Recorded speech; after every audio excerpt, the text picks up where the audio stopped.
što se krije iza zagonetne smrti u Istri, jedan od najmisterioznijih slučajeva u hrvatskoj kriminalističkoj istoriji, koji i danas izaziva brojna pitanja među istražiteljima i stanovništvom.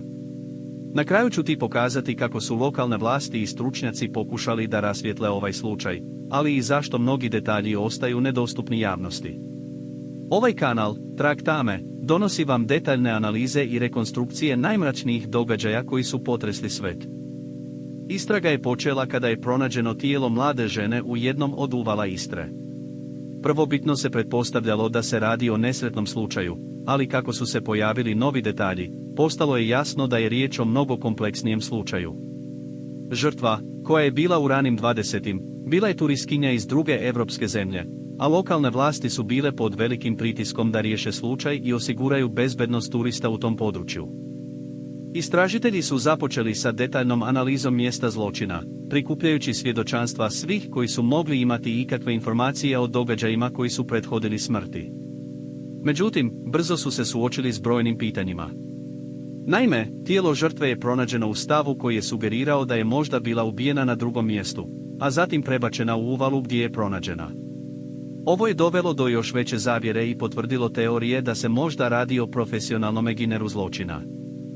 Dalji tok istrage je doveo do nekih zanimljivih otkrića.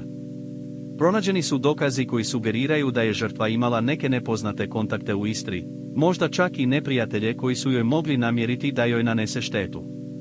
Istražitelji su također otkrili da je žrtva imala tajne koji su mogli biti povezani sa njenoj smrću.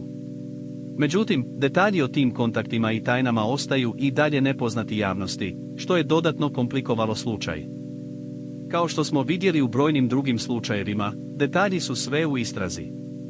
Malo koji detektivni detalj može promijeniti tok istrage, a u ovom slučaju, lokalne vlasti su bile suočene s izazovom da rasvijetle što se zapravo dogodilo u noći kad je žrtva izgubila život.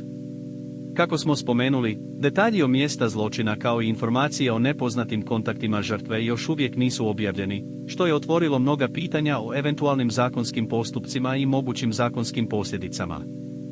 Konačno, u posljednjoj fazi istrage, lokalne vlasti su objavile neke detalje o tome kako su pokušali da rasvijetle tajanstveni slučaj smrti u Istri. Međutim, mnogi detalji slučaja još uvijek ostaju nepoznati, a istraga se nastavlja i danas. Na kraju ću ti pokazati detaljne zaključke i šta možemo naučiti iz ovog slučaja. Pretplati se za novu istinitu priču svake sedmice.